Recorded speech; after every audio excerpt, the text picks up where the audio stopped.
Olá, sou Gilberto Barbosa e está começando mais um programa Missão Mundo, aqui pela Luz para o Caminho. Hoje vamos trabalhar em um tema muito importante, missões no Paraguai. Fique comigo, voltamos já já.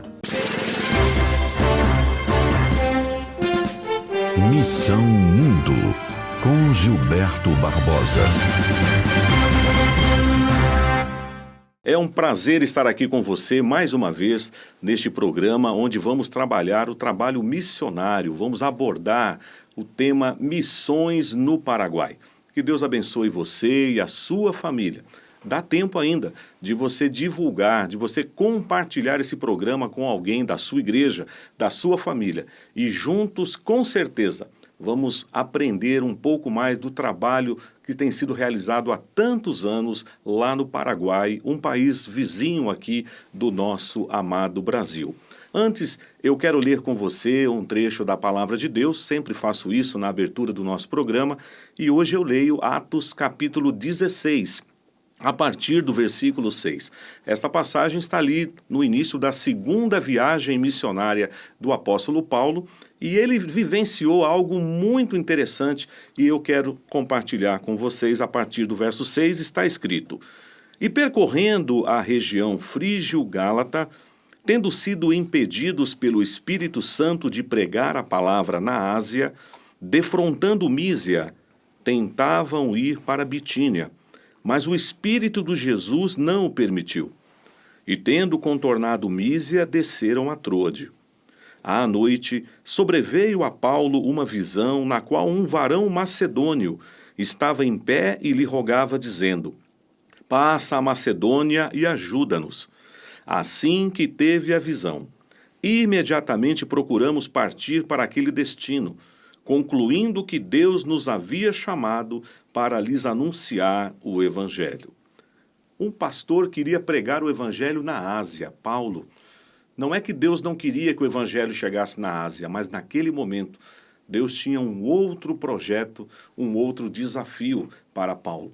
E é interessante que por duas vezes nós vemos aqui a palavra de Deus informando que ele foi impedido pelo Espírito Santo, impedido por Jesus de ir para outras regiões. Mas através daquela visão que ele recebeu naquela noite, ele entendeu claramente que Deus estava chamando ele para um outro desafio.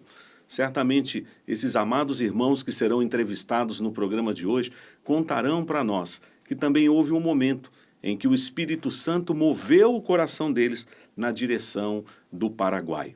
Você também precisa estar sensível à voz de Deus. O coração do homem pode fazer planos, mas a resposta certa virá dos lábios do Senhor. Amém. Que bom estarmos juntos aqui em mais um Missão Mundo. E com alegria eu já quero apresentar os nossos convidados.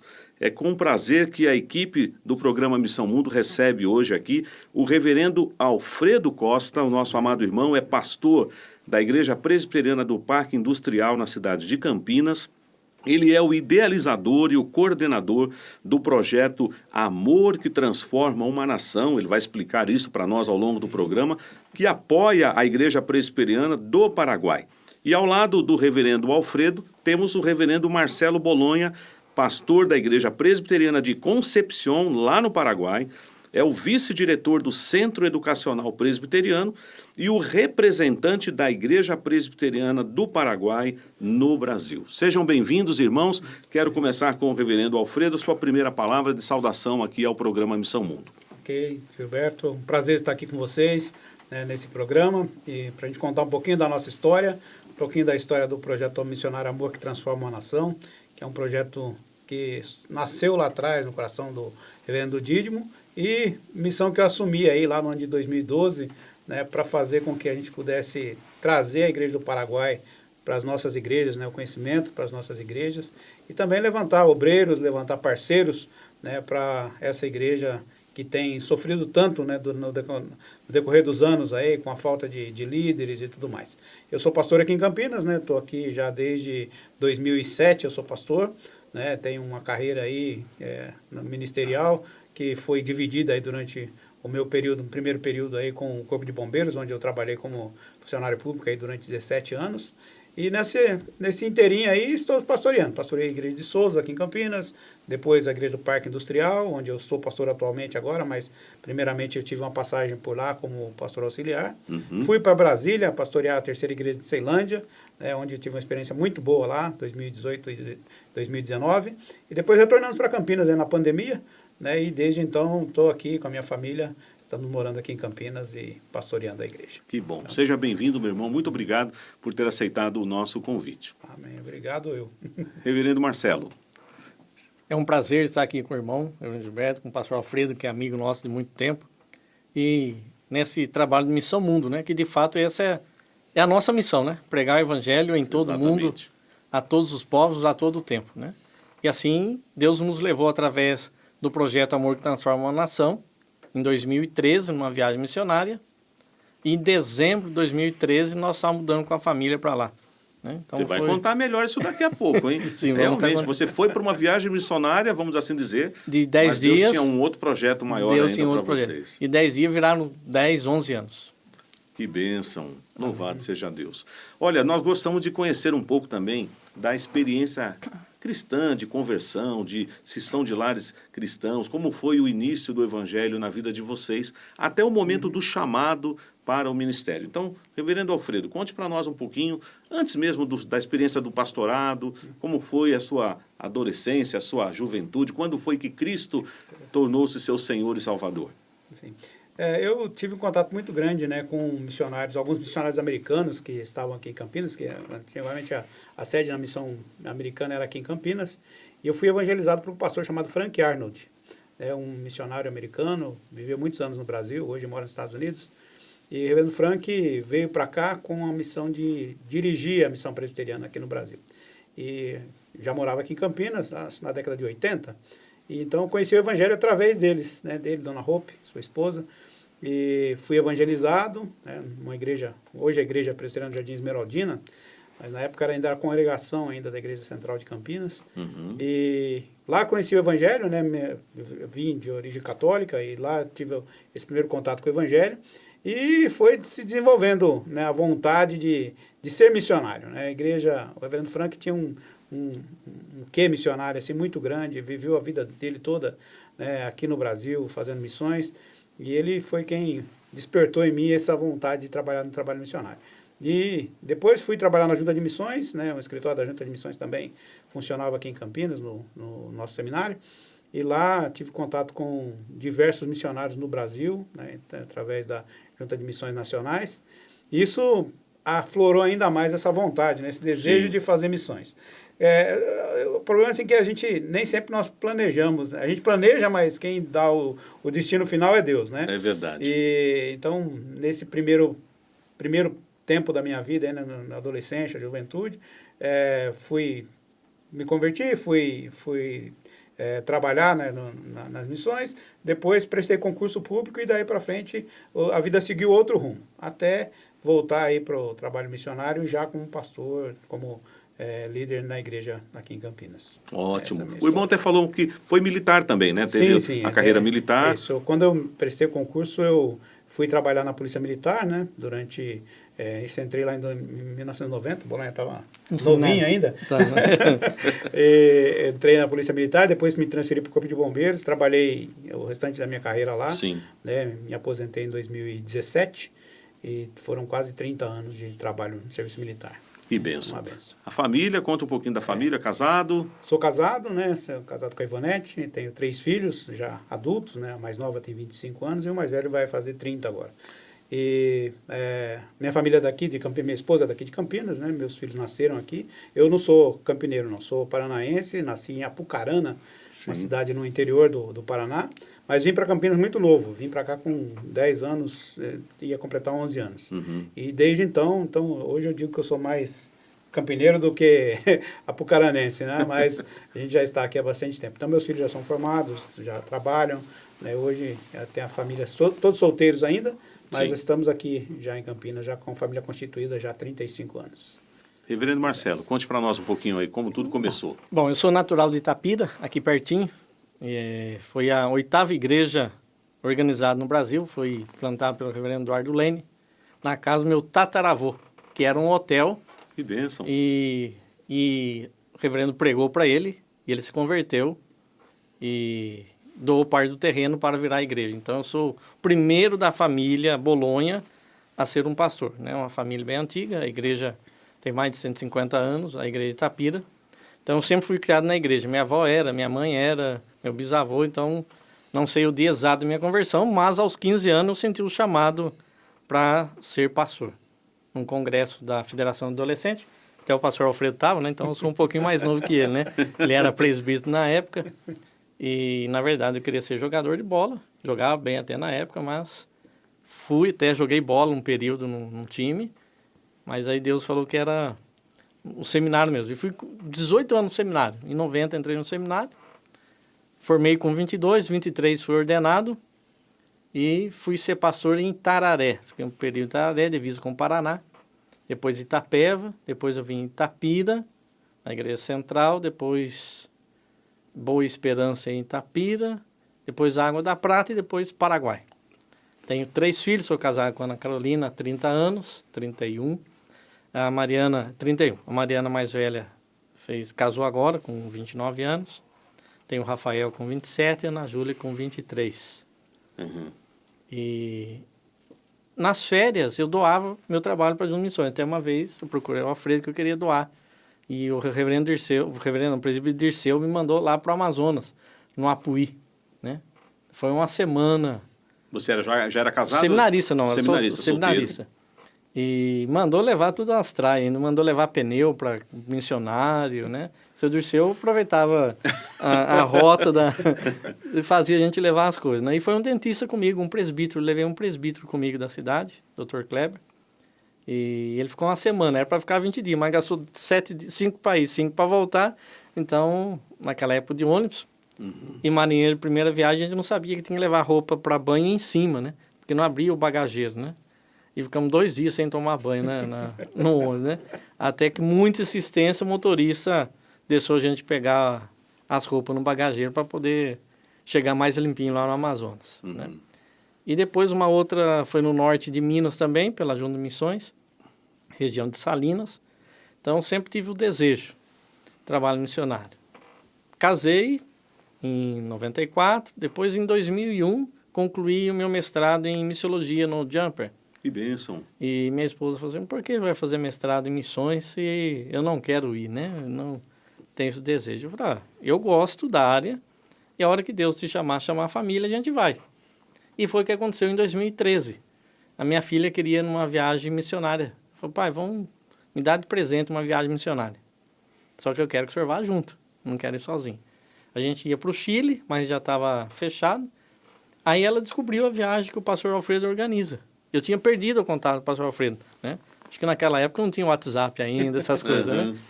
E nós perdemos o contato. Eu falei, não, ele é amigo meu, ele vai encaixar a gente aí. Sim. E a gente vai. Ele falou, não, que bom que você vai. Fizemos a inscrição, fomos lá e já fazia 8 anos que a igreja estava sem pastor de tempo integral. E eles falaram, fica aqui, né? E perguntaram, na época eu era pastor auxiliar em São João da Boa Vista, mas designado no campo de Águas da Prata, na congregação de Águas da Prata. Perguntaram, quantos pastores tem lá? Eu falei, tem 3. E por que vocês têm tanto e a gente não tem nenhum? E aquilo... Isso lá no Paraguai. Isso lá no Paraguai. Meu Deus. Né? Porque lá no Brasil vocês têm tanta igreja com 5, 6, 7 pastores e ninguém quer vir para cá. E aquilo ficou no meu coração. Minha esposa ligou para o Alfredo e falou, quando que para essa mania do Paraguai?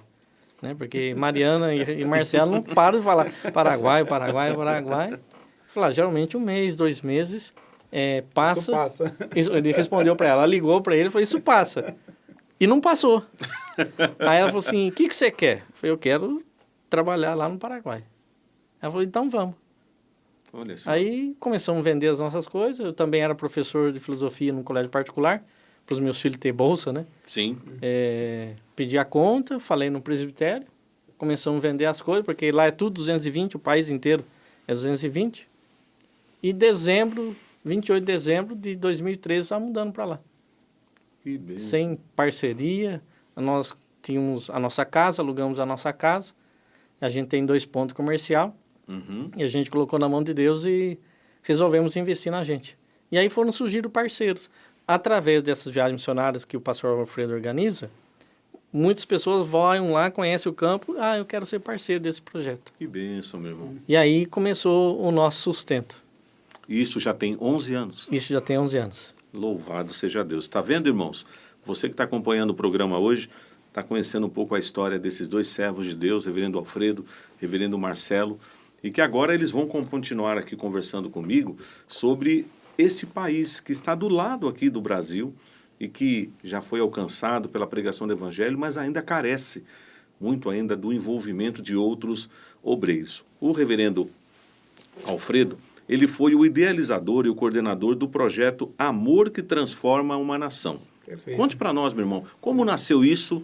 Você citou o nome do saudoso reverendo Dídimo de Freitas, que fazia aquelas viagens ao Paraguai, mas como nasceu o projeto Amor que Transforma uma Nação? O projeto, ele é uma continuidade de um projeto que o reverendo Dídimo fazia lá, né? O Dídimo, ele era capelão do Mackenzie, né? Do Colégio Mackenzie, e ele, uma vez por ano, ele pegava um grupo de profissionais, né? De diversas áreas, e alunos Mackenzie, outros voluntários, e eles iam para... Na verdade, começou assim, ele foi pela primeira vez sozinho. Conhecer o Paraguai, conhecer as igrejas, saber como estava a situação, e ele viu que tinha uma precariedade muito grande, né, nas igrejas do Paraguai. Eles não tinham mais parceria com a Igreja do Brasil, né, não era mais campo da PMT, e aí ele resolveu, não, vou fazer um trabalho lá. E ele começou, então, a fazer um trabalho de ação social. Eles iam no final de semana, né, iam numa quinta-feira à noite, passavam 24 horas de viagem, passavam um dia todo lá, depois voltavam mais 24 horas de viagem. E eu fui com ele numa dessas viagens, né, para conhecer o trabalho. E eu achei assim que era um investimento muito grande para pouco tempo. Entendo. Né? E aí eu propus para ele, Dídimo, por que não a gente fazer um trabalho que a gente pudesse ficar aqui uma semana, né, 10 dias no campo missionário? E ele abraçou a ideia e disse, não, então vamos fazer. E na primeira viagem nós fizemos juntos, né? Ele foi com um grupo de São Paulo, eu fui com um grupo daqui de Campinas, e isso foi em 2012.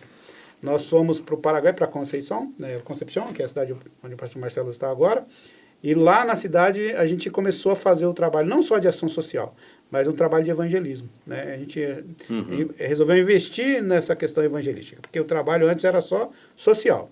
O social com fim evangelístico, claro, né? Claro. Mas era mais social.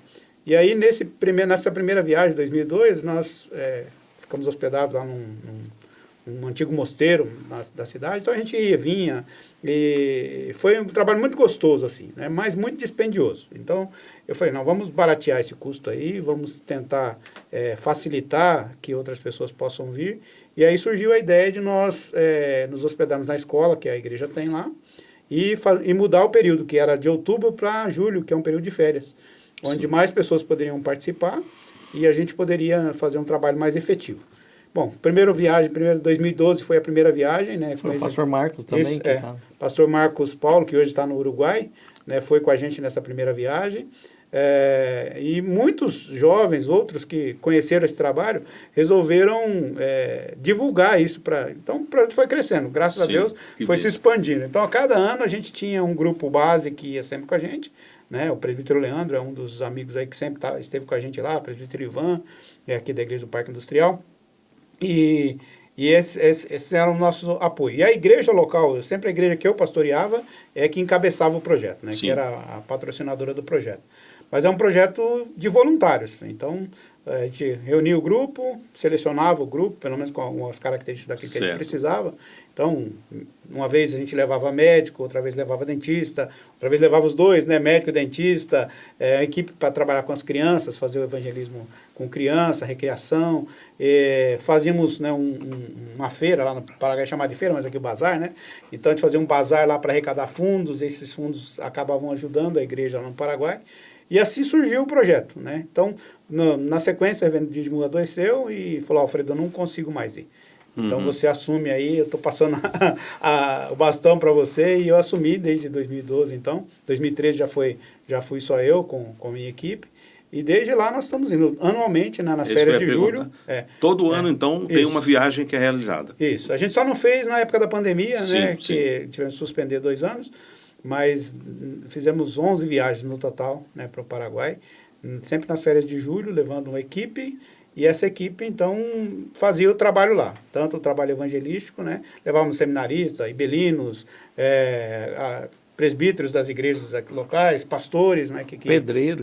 Pedreiro, carpinteiro, pintor.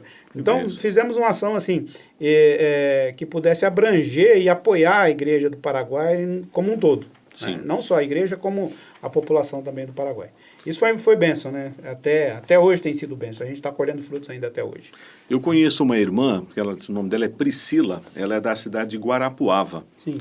E ela disse que houve um projeto, eu não sei explicar, da região dela, e um grupo de Guarapuava também fez essa viagem. Eu não sei se foi junto com vocês, na mesma época, mas ela falou que foi impactante para a vida dela. Hoje ela é casada com um pastor também, um amigo, o reverendo Robert, e ela fala muito dessa viagem que ela realizou para o Paraguai. Então... a viagem, assim, eu acredito que é muito mais... traz muito mais contentamento para a gente do que para eles lá. Tá. Mas, assim, quem vai na viagem volta com experiência que... Diferente. É diferente. Volta, a gente fala que foi picado lá pelo... Não é picado. Tomou a água do Rio Paraguai. Bebeu a água do Rio Paraguai. Bebeu a água se apaixona. Foi o que aconteceu com o reverendo Marcelo, né? Sim. E não só com ele, mas o reverendo Marcos muitos também, outros, né? Marcos Paulo foi também na primeira viagem e ficou 10 anos lá como missionário no Paraguai. Você foi no mesmo ano, né? Nós fomos juntos em 2013. 2013, o reverendo Marcos também foi para lá. E por 10 anos ele foi para a cidade de Assunção, que é a capital do Paraguai. Sim. Onde não tinha trabalho presbiteriano ativo. Né? Já teve. Tinha fechado e ele reabriu o trabalho. E ele reabriu o trabalho. Hoje tem uma igreja lá. Eu conheço também a missionária Elinalda. Sim. Ela Elinalda foi trabalhou missionária lá em Santa Rita. Santa Rita. Agora ela está em São Paulo trabalhando com os hispânicos. Exatamente, com o reverendo Jairo e a Isso. Quênia. Lá na Zona Leste. Ela perto até da região onde eu estou pastoreando. O senhor me permite, os dados estatísticos do Presbitério do Paraguai são apenas 3 igrejas organizadas. No país todo? No país todo. Concepção, Assunção e São Lourenço. Certo. Aí temos congregações presbiteriais. Santa Rita, Pedro Juan Cabaleiro. Aí tem congregações locais. Concepção tem 3 congregações. Eu tomava conta de 4 igrejas. Belém, que fica a 30 quilômetros de Concepção. Ruguarrivas, 28, que é uma zona rural. E 25 de abril. 66 quilômetros de Concepção. Além da igreja. Além da igreja e da escola. Meu Deus. Mas uma das carências que a gente notou lá no Paraguai, e isso foi um dos focos nossos do projeto, é que havia uma carência muito grande de liderança. A igreja não tinha pastores. Quando nós fomos lá pela primeira vez, já tinha mais de 20 anos, 25 anos, que não se ordenava um pastor paraguaio. Né? Então, os últimos pastores tinham sido o reverendo Eulório, né, que hoje está em São Lourenço, Sim. e o reverendo Buenaventura. Que era fruto da pregação ainda do reverendo Evandro da Silva. Os primeiros... Eu conheci o reverendo Buenaventura. Foram os primeiros convertidos lá, os primeiros a aceitar o evangelho lá no Paraguai. E eles vieram para Campinas, fizeram seminário aqui, depois voltaram para o Paraguai. Né? Foram os únicos que ficaram lá. Depois dele, outros vieram, né, fazer seminário aqui, mas aí tinha contato com o Brasil, casavam por aqui e não voltavam, não retornavam mais para o Paraguai. Então a ideia surgiu assim, olha, vamos investir em formar liderança aqui. Nós vamos... talvez criar um seminário aqui, a ideia primeira era criar um seminário lá no Paraguai, que pudesse atender a igreja, mas isso era uma tarefa muito difícil, né, para a época. Aí surgiu o seminário coreano, reformado coreano lá em Assunção, e aí o presbitério começou a enviar os candidatos para lá, né, e a gente aqui apoiava financeiramente, fizemos uma parceria aí com o IBEL, para mandar esses candidatos virem fazer o CPO, que é um curso que dura uns 3 anos. Então, eles faziam um seminário lá e durante as férias de janeiro eles vinham para cá. Até hoje ainda nós temos uma bolsa lá, né, para receber esses candidatos, para que eles tivessem um contato primeiro com a Igreja do Brasil, mas com uma doutrina presbiteriana mesmo, né, reformada.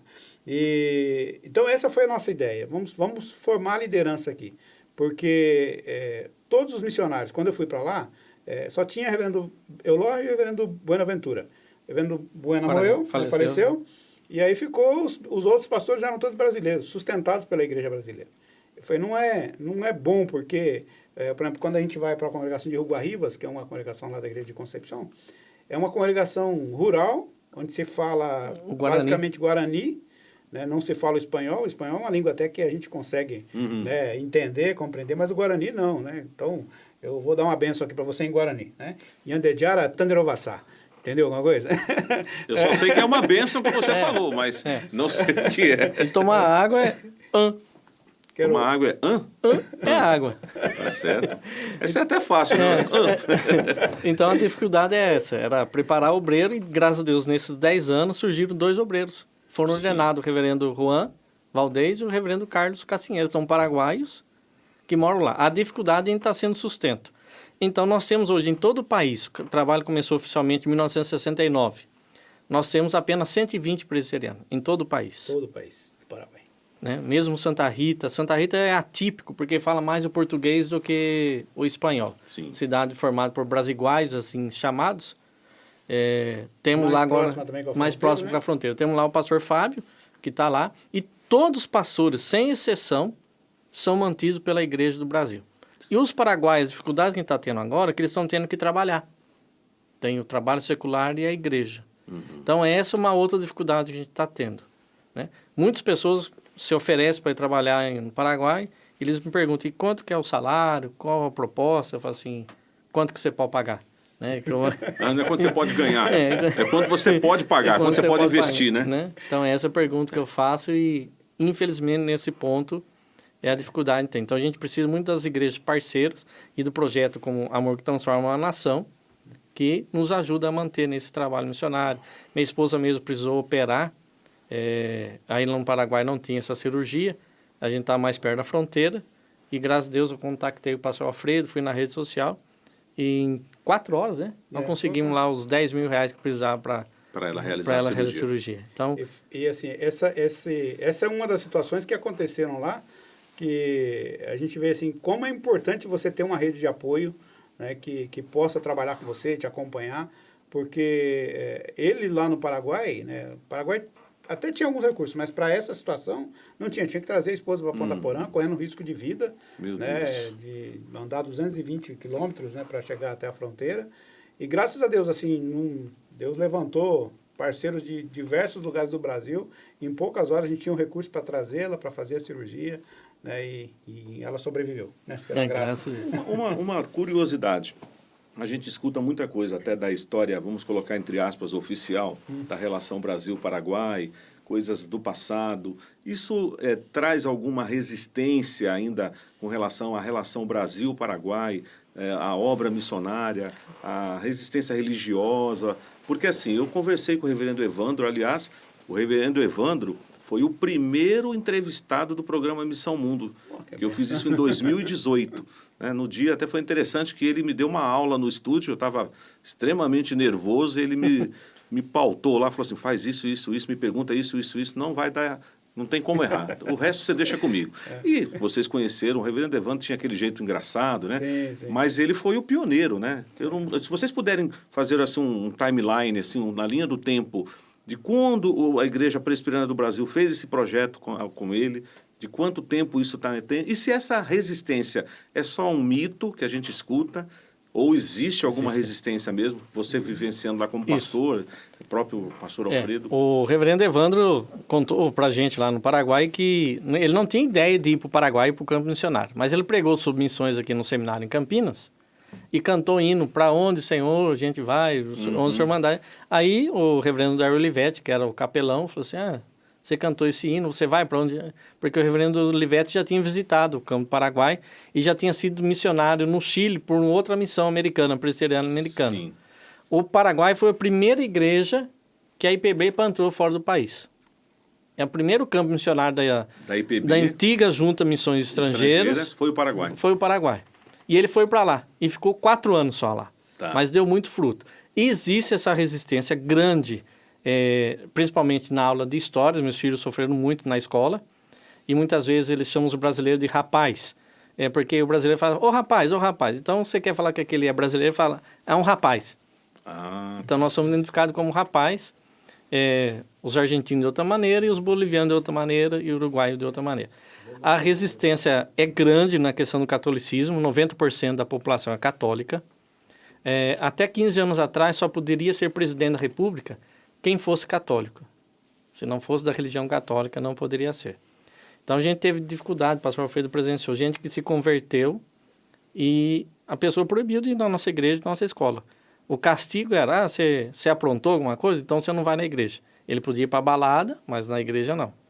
Então nós temos a resistência, principalmente quanto à história. Sempre sucede alguma coisa, um fato com o Brasil, que nem agora dos e-mails de Itaipu. Ah, tá vendo? O Brasil quer de novo tomar a gente. Sempre. Então é uma coisa que vez por outra reacende essa chama. Mas eles admiram brasileiros. A gente é como os Estados Unidos pro Brasil. O brasileiro gosta de ir para os Estados Unidos, o Paraguai gosta de vir para o Brasil. Mas embora tem muito brasileiro que gosta de ir para o Paraguai também, nós somos com outras intenções, comerciais, vamos assim dizer. É assim por causa dos impostos são menores, né, as taxas, mas a gente tem essa resistência muito grande e a resistência ao evangelho também. É uma cultura, são indígenas, né, descendentes das raças Guarani, morando na cidade. Então é muito difícil fazer essa cosmovisão, né? Eles são muito assim patriarcais. Por causa da guerra, foi permitido ter a poligamia. Então, o homem podia casar com várias mulheres, porque dizimou o Paraguai. Entendi. Então, ainda tem, extraoficialmente, acontece muito isso ainda, né? Então, assim, a dificuldade de emprego, da renda, é muito difícil a pregação no evangelho por essa cultura também de resistência. Mas, assim, por ser pastor presbiteriano, por mais que eu fale bem o castelhano, um pouco do Guarani, que é Mishimi é um pouco, compreendo, não falo Guarani, eles têm um certo respeito, mas quando suscita um pouco a história, eles falam, Mato Grosso era nosso, a gente tinha saída para a praia e vocês tomaram tudo, né? Daí a gente tem que buscar uma ponte e fazer Eu imagino, por exemplo, imagine lá atrás também, talvez o reverendo Evandro ou o reverendo Odair Olivetti também, a resistência devia ter sido bem maior, né? Se vocês ainda sentem isso, imagine... Ainda quando a gente vai para o campo missionário, como visitantes, a gente é muito bem tratado, né? Eu tenho bons amigos lá no Paraguai, não só na igreja, mas também na cidade, né? E até fico impressionado que às vezes eu chego lá, estou andando no trânsito, pastor Alfredo, né? As pessoas reconhecem a gente, né? Pelo trabalho que a gente faz lá.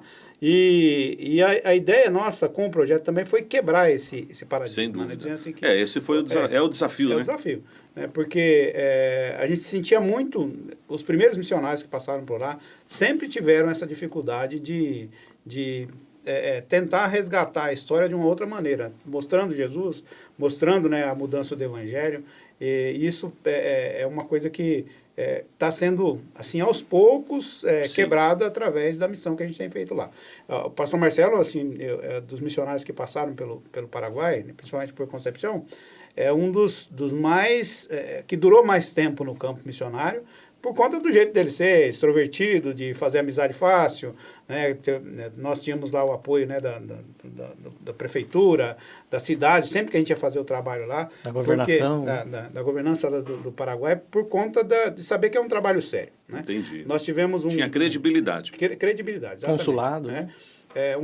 Uma das coisas que marcou muito a minha vida, e isso até hoje reflete, é o fato de, em 2019, né? 2019, no comecinho de novembro, o prédio onde a escola funcionava, a escola presbiteriana, ele caiu o telhado do prédio e veio abaixo tudo, né? A parte administrativa da escola foi destruída, tivemos que derrubar o prédio e começar do zero. E perto da pandemia, né? 2020 já foi. 2020 começou a pandemia. E a gente, quando o Marcelo me ligou naquele dia lá, falou assim, olha, aconteceu um problema aqui na escola, eu não sei o que fazer. Eu orei comigo, com a minha esposa. Falei, gente, agora é o fim do trabalho no Paraguai. Porque a gente sabia já da resistência que a gente já tinha, né, em pregar o evangelho lá. Mas agora, sem o prédio que nós tínhamos lá, falei assim, agora o trabalho não vai para frente mais. E Deus levantou obreiros, levantou pessoas para ajudar. Em pouco mais de um ano, né? Um ano e meio, 2 anos. Um ano e meio. A escola estava reconstruída, né? Muito melhor do que era antes. 10 vezes melhor. E assim, ficamos mais conhecidos ainda, tanto nas igrejas aqui no Brasil, quanto fora do Brasil. E o Paraguai viu nisso poxa, que esse povo está fazendo aqui? Quem são eles? Né? Sim. Tem até uma história que o bispo conta lá, né? O padre da cidade, que ele estava numa missa lá e ele disse assim, olha, eu não sei o que esses presbiterianos fazem, mas eu estou aqui há 5 anos tentando ganhar Pintar a igreja. recurso para pintar a igreja e eu não consigo. E eles, em pouco mais de um ano, levantaram um prédio, reformaram uma escola que estava destruída e a gente aqui na Igreja Católica não consegue fazer isso, né? Então, vieram contar isso para a gente, eu falei, é Deus agindo, né? É Deus trabalhando na vida das pessoas e mostrando que a gente está lá para fazer diferença. Eu conversei há alguns anos também com a irmã Ema, a esposa do reverendo Cornélio, e ela é paraguaia, né? Concepcioneira, a cidade. Da cidade. E aí, é claro que para quem vai a Foz do Iguaçu e só atravessa ali a ponte e chega ali e fala, isso aqui é o Paraguai? Aí ela falou, não Tem é nada isso. a ver. Nada é isso. Ande um pouco mais. Entre um pouco mais para dentro do país que você vai ver quanto o Paraguai é lindo, é bonito, tem belezas naturais, mas se você achar que aquele é o cartão de visita, a porta de entrada, talvez por conta ali, né, da questão do comércio, mas ela falou, não, é um país muito lindo, claro que tem todas essas questões que vocês estão relatando. Agora, uma questão, reverendo Marcelo, pelo tempo que você pastoreou no Brasil, como é que foi essa virada de chave, com todas essas complexidades, essas dificuldades que o reverendo Alfredo falou, e você também, da parte histórica, mas assumir o pastorado lá. Eu conte um pouco mais, porque você foi para uma viagem missionária com a filha, um pedido da filha, depois Deus trabalhou no coração da esposa, mas a hora que você falou assim, não, estamos vendendo tudo, estamos indo, né, abrindo mão aqui de uma série de coisas e assumindo o pastorado. Foi tranquilo, não foi? Que os desafios que você enfrentou...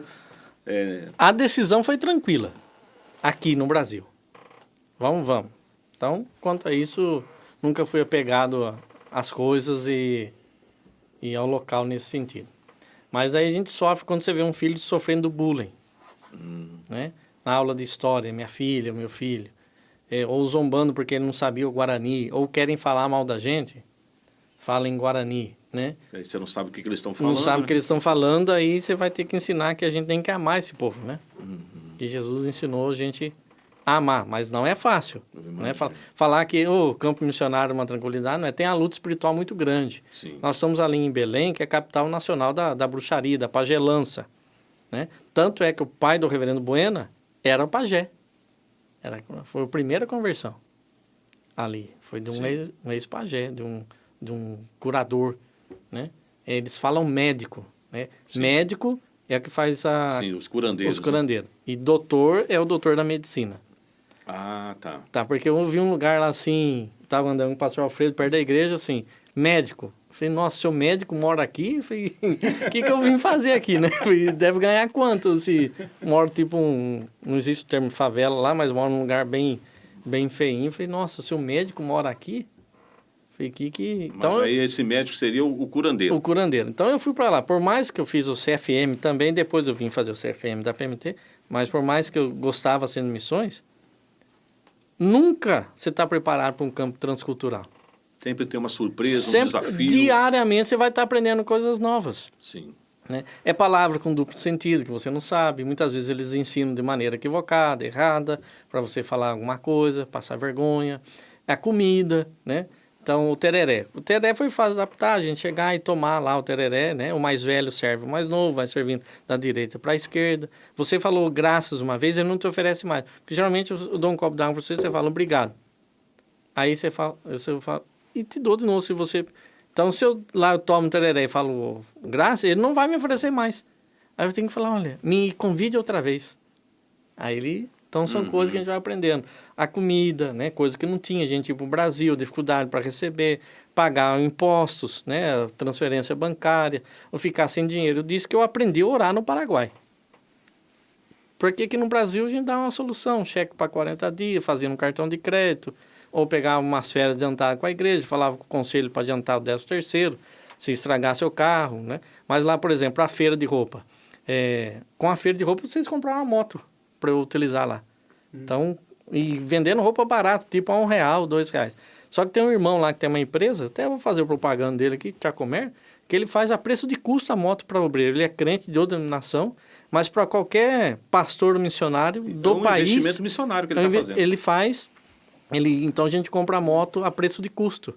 Sim. Então, o projeto conseguiu comprar moto para eu poder chegar nas congregações. Então, a dificuldade, ela aparece quando você vai buscar um documento. Eu levei 5 anos para conseguir meu RG Paraguai, porque existe um método mais fácil, que levaria 1 mês. Era eu pagando dinheiro que não era para pagar. Sim. Então, pelo testemunho da gente, muitas vezes, eles dificultam o caminho para vender a solução. Entendi. Né? Então, a gente é testado no comércio, um troco que dá mais, Olha, para você ver se você vai devolver o dinheiro, para sua honestidade ou não. Então, a gente, como missionário, tem que estar muito atento, porque muitas vezes a gente não sabe o valor do dinheiro, mas tem que prestar muita atenção se eu recebi a mais, para você devolver no instante por causa do seu testemunho. Então, depois que eu devolvi num lugar, 2 vezes aconteceu isso, a pessoa falou assim, não pode abrir crédito para o pastor que ele é honesto. Quer dizer, ela estava me olha, testando. você estava sendo assim, nós sempre estamos sendo observados, mas ainda com todo esse contexto todo que você relatou, isso ainda é mais forte ainda, né? E como o pastor Alfredo falou, nesses 46 anos, 50 anos na igreja de Concepção, passaram mais de 20 obreiros. A média fica 1 ano, 1 ano e meio. Um país, uma cidade muito difícil. Eu sou que estou há mais tempo. Ou seja, uma resistência. Uma muito resistência muito grande. A cultura paraguaia, né, ela é bem diferente da nossa. Parece que não, né? Parece que nós estamos aqui Então, tão próximos aqui, né? Mas você disse a questão do sul do Paraguai, Foz do Iguaçu é uma realidade. Agora, você vai para o norte do Paraguai, onde está a Concepción, é uma outra realidade. Olha só. Você atravessa a fronteira entre Ponta Porã e Pedro Juan Cabaleiro, que é fronteira seca ali, né? Uhum. Você já vê um impacto na cidade, na forma de viver. Já andando sem capacete. Né? O povo lá, não existe moto. essa legislação de trânsito nosso. Uma situação aconteceu com o pastor Marcelo, achei engraçado, né? Ele estava andando uma vez com um cinto de segurança e o guarda parou e perguntou, por que você está de cinto? Ah, olha só, o guarda parou. Quase que você foi multado porque você estava de cinto de segurança. Então, capacete, quem usa capacete para andar de moto lá é porque Pra quer se assaltar. esconder. Então, existe essa cultura, Sim. né, diferente da nossa aqui. E por outro lado também, assim, você tem que... quando nós chegamos lá a primeira vez, eu me lembro exatamente o dia que nós chegamos, fomos recebidos na igreja e ofereceram um lanche para a gente lá, e depois disso, cada um dos missionários foi lá e pegou o seu copo, seu lixo e guardou, né, colocou no lugar para deixar o lugar limpo. Eles ficaram assustados com aquilo, porque eles não faziam, não era da cultura deles fazer, né? A cultura era deixar tudo lá jogado. Então isso, eu falo, não, isso tem que mudar. Tem que começar em nós, né? Nós somos modelos, dando exemplo para que isso possa acontecer. E ver, assim, a questão, o povo tem muita dificuldade E o orçamento do pedreiro. Esse é conta. Mas, assim, você tem muita dificuldade em desenvolver tecnologia, de buscar uma frente de trabalho. Eles não têm essa cultura que nós temos de guardar para ter uma provisão mais para frente. Então, Sim. Trabalho, recebo sexta-feira, eu gasto todo o dinheiro na sexta-feira, segunda-feira eu vou ver se tem... Olha só. Esse é o pensamento indígena. Então, assim, não tem tendo ali para subsistência naquele momento, amanhã, supriu a minha necessidade. Amanhã eu vou para caçar, vou caçar. Exatamente. Então, isso tudo, a gente... É claro que sim, você não muda uma cultura no país, mas você... Mas é importante você... Lança semente. Né? Por exemplo, eu fui pastor de um rapaz chamado Gustavo, né, e até vou indicar esse programa para ele assistir, até porque é o país dele, ele é paraguaio, casou com uma brasileira, e a igreja brasileira gosta de abraçar, e a igreja que eu pastoreei, juntamente com outro pastor, eles às vezes, alguns homens davam até um beijo no rosto, de sinal de respeito. E ele não chegou na igreja, o rapaz foi dar um abraço nele e tentou beijá-lo. Ele empurrou o rapaz, ele falou assim, não, na minha terra, homem não beija homem, não. O que está acontecendo? Aí ele teve que explicar, sentar com ele. Ele ficou, no primeiro momento, até ofendido. E eram irmãos em Cristo. Ele falou assim, não, nem meu pai, nem meu pai. Aí a gente, aqui no Brasil, o pessoal gosta de abraçar. Então, você percebe, é isso que vocês estão falando, e imagino tantas outras coisas. É claro que o programa agora vai entrando naqueles minutos que eu começo a ficar preocupado, que eu quero ouvir mais, mas o tempo não para. Eu queria fazer 2 perguntas, uma para cada um agora. Assim, das suas idas, todos esses anos, através desse projeto que Deus colocou no seu coração, iniciando lá atrás, juntamente com o reverendo Dídimo, algo que marcou, certamente deve ter muitas histórias, mas algo assim que você fala, puxa, isso foi muito, fortaleceu o meu coração, num período que talvez eu pensei, eu acho que não vou continuar, e Deus te animou. E a mesma coisa no seu pastorado. Devem ter sido tantas experiências no pastorado lá, com as ovelhas da igreja, talvez ainda de uma forma até recente, mas uma experiência, de forma resumida, de uma viagem ou de um grupo de brasileiros que esteve, que você acha aquilo ali impactou a vida de tanta gente, a minha vida e a sua experiência no pastorado lá na igreja. Uma das viagens que mais me marcaram foi, acho que foi a terceira viagem que nós fizemos.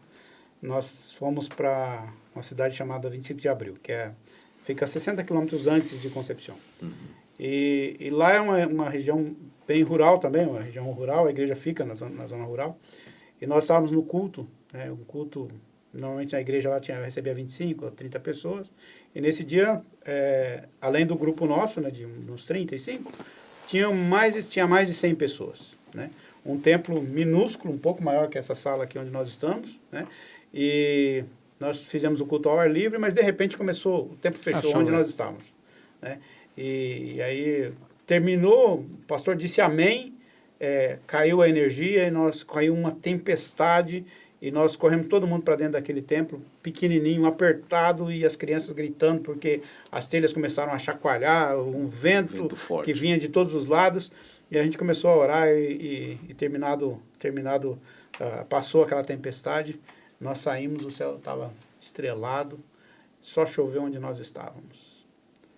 E aquilo impressionou não só a mim, mas a equipe que estava lá também, porque quando o pastor ia fazer a oração final, o apelo final, né, do culto, veio toda essa tormenta, né, e ele não pôde fazer o apelo ali. Mas aquilo que aconteceu naquele momento ali para nós foi um milagre. Deus mostrando que ele pode transformar vidas. E muitas pessoas, né, se converteram depois daquele momento ali.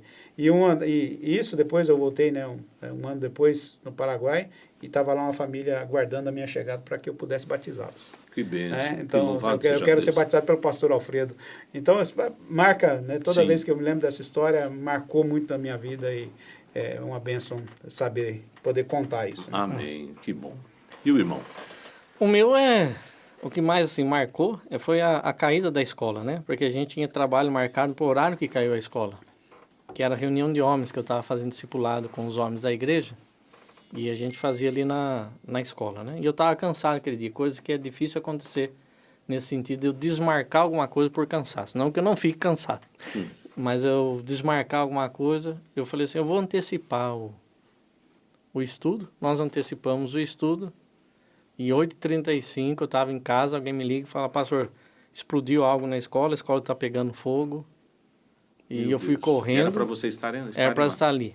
E que foi bem a recepção do meu filho, era o zelador, inspetor de aluno, né? No caso lá. A diretora, administrador, todo ali, a minha sala. E eu fui correndo, perdi o chinelo no meio da rua, era 2 quadras perto de casa. Eu vi uma poeira enorme e eu querendo chorar, e toda a multidão já ali. Alguns já estavam sabendo no Brasil antes de mim, porque começaram aquela transmissão ao vivo, né? E isso foi mesmo em que ano? foi 1º de novembro de 2019. Tá. E dia anterior houve algum problema com o cierre, o fechamento, não tem essa palavra em português. A clausura, quando termina as aulas de educação física, tem umas danças de educação física, eles são muito patrióticos, gostam muito da dança paraguaia e tal. Tá. Mas um grupo lá que estava formando fez uma dança vestida de caveira, queria entrar com um caixão, eu proibi, mas eu não sabia da dança de caveira, eles entraram. E eu proibi, falei, isso aí não vai acontecer mais. Foi quando Deus falou assim, olha, a escola perdeu o rumo faz tempo na parte confessional. E eu falei, eu dou minha palavra aos irmãos aqui, os pais e alunos, que isso não vai mais se voltar a acontecer. E eu pensei que ia ser vaiado naquele instante ali, porque é cultural deles. Sim. E eles me aplaudiram e eu falei, bom, Deus está comigo. Aí 2 dias cai a escola. Daí a turma falava, tá vendo? O pastor não deixou a gente dançar, caiu a escola, pesou a mão, pecado do pastor, várias coisas, né? E eu falei, e agora? Como que eu vou reconstruir? Eu lembro que procurando um vídeo eu vi. Eu liguei para o pastor Alfredo, falei com o bombeiro. E na hora eles quiseram fazer o laudo, assina aqui. Eu li, falei, não, esse laudo não... Falei, você gastou 5 minutos olhando, falei, não vou assinar. Porque estava praticamente eu confessando que era culpa minha, que a escola caiu por causa disso, daquilo e tal. E eu falei, não vou assinar isso aí, não. Não, o senhor tem que assinar. Eu não vou assinar. E aí, enfim, eu falei, agora eu creio que Deus tem um plano. Eu creio que será a glória da segunda escola maior que a primeira. E Deus enviou para a gente mais de 250 mil reais nesse período. Que bênção, meu. E reconstruir uma escola da Irlanda, Taiwan, até a primeira, o irmão conhece um filho de um pastor que está lá em Casabranca, ele é piloto de avião, ele ligou para mim. Marcelo, eu vi que a escola caiu, eu quero ajudar. Eu nem tinha pedido ofertas. Aí ele mandou uma oferta e a gente daí começou, eu falei, Alfredo, então vamos divulgar. Só que daí depois de 2021 a gente teve um outro problema na escola, supostamente um professor tocou em algumas crianças e perdeu muitos alunos.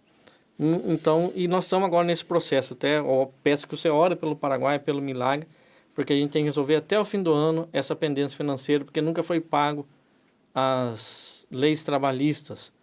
E outra vez cai um outro problema grande na minha mão, que eu tenho que pagar cerca de 70 mil reais, não tenho como pagar.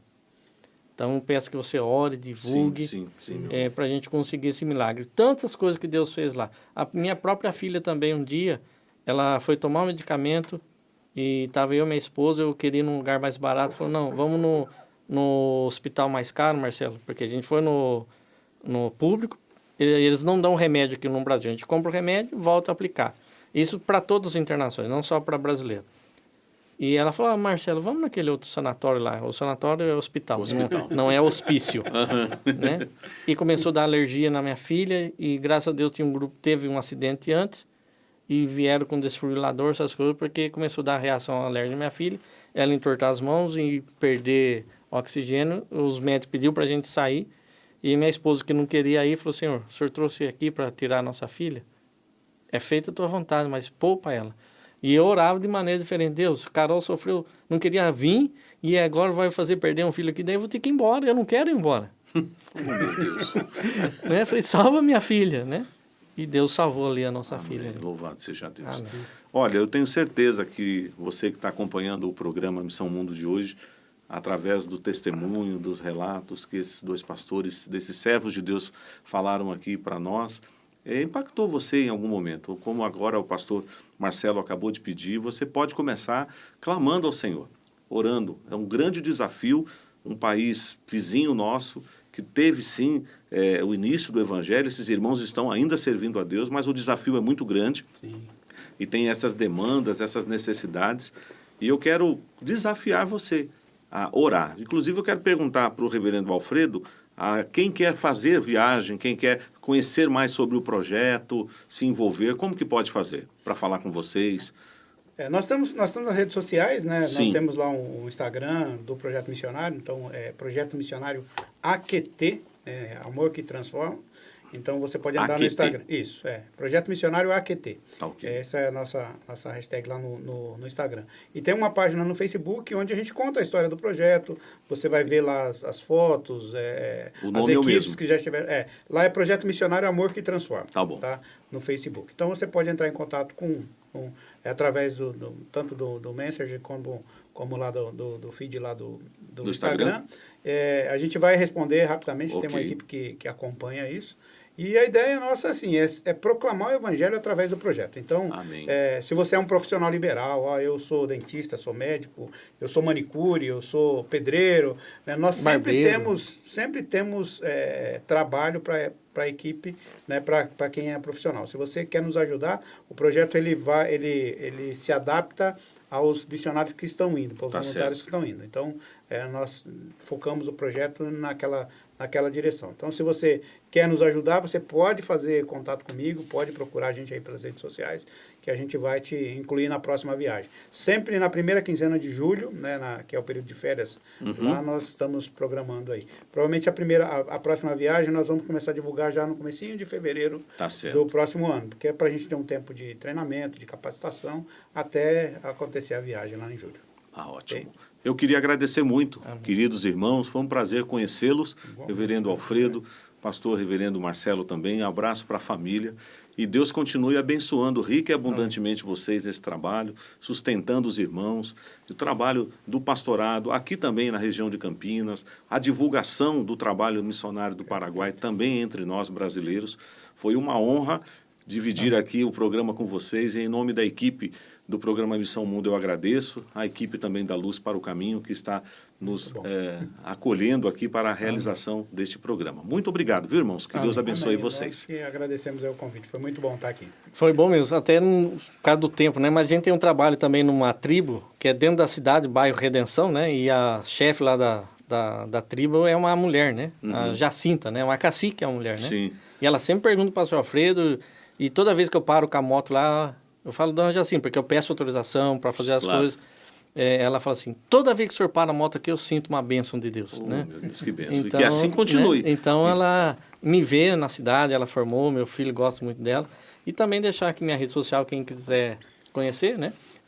Reverendo Marcelo Bolonha da Silva, no Facebook, e no Instagram, @Marcelo Bolonha, com GNA. Tá certo. Muito bom. Ou no site da PMT tem lá também o nosso nome. E este foi, então, o programa Missão Mundo de hoje, trabalhando esse tema sobre a missão no Paraguai. Como nós falamos no início desse programa, às vezes nós queremos pregar o evangelho em determinadas regiões e não entendemos porque o Deus coloca algumas barreiras, porque ele já tem uma outra porta aberta. Paulo tinha que ir para Filipos, entrar no continente europeu. E esses irmãos, reverendo Alfredo, reverendo Marcelo e tantos outros que foram ao Paraguai, estavam vendo uma porta aberta. E essa porta aberta tinha nome, Paraguai. Ore pelo Paraguai. Ore por aqueles irmãos, por aquelas pessoas daquela nação e por esses amados irmãos. Que Deus te abençoe.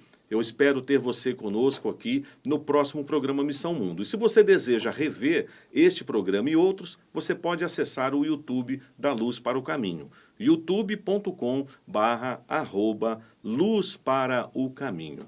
Eu quero te ver no próximo programa. Um forte abraço, se Deus permitir. Estaremos juntos.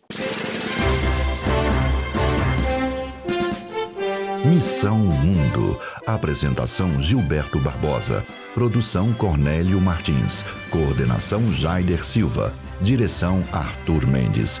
Realização Luz para o Caminho. lpc.org.br.